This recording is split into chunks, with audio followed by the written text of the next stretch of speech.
Scheme ہے اللہ کی طرف سے،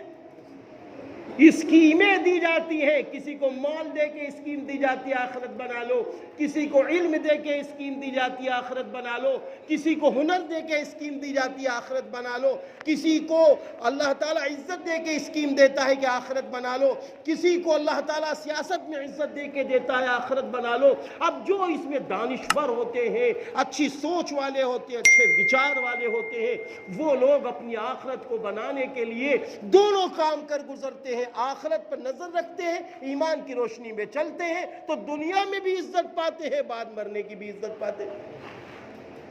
بعد مرنے کی بھی عزت پاتے ہیں۔ حدیث پاک میں ہے کہ جب انسان کی روح نکلنے کا وقت قریب ہوتا تھا تو ملک الموت آتی ہے۔ کون آتی ہے؟ ملک الموت۔ تو جیسا ہی ملک الموت قریب ہوتی ہے کہ ابھی چند منٹ باقی ہیں، ملک الموت آئی کہ اب اس کی روح نکالنا ہے، تو یہ جو فرشتے ہیں نا،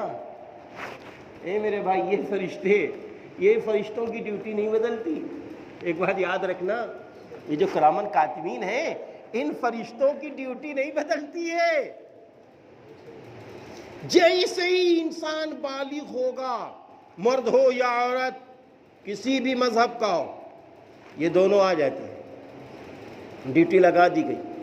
اب جیسے ہی ملک الموت آئی تو اسے کہتے سنو سنو، حدیث میں سنو،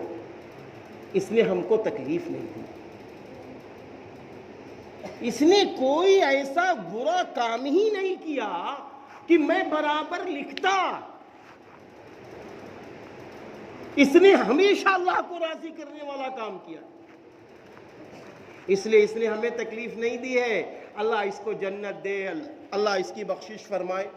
اما میاں، یہ فرشتے دعائیں دیتے ہیں، فرشتے، وہ کہتے ہیں جب فرشتے یہ دعائیں دیتے ہیں تو ملک الموت خوش ہو جاتی ہے، پھر ملک الموت نغمہ سناتی، اللہ کے محبوب، آج تو میں تیری روح ایسی ایسی ایسی ایسی نکالوں گا کہ تو خوش ہو جائے گا۔ حدیث پاک میں ہے کہ ایمان والے کی روح کیسی نکلتی ہے؟ جیسے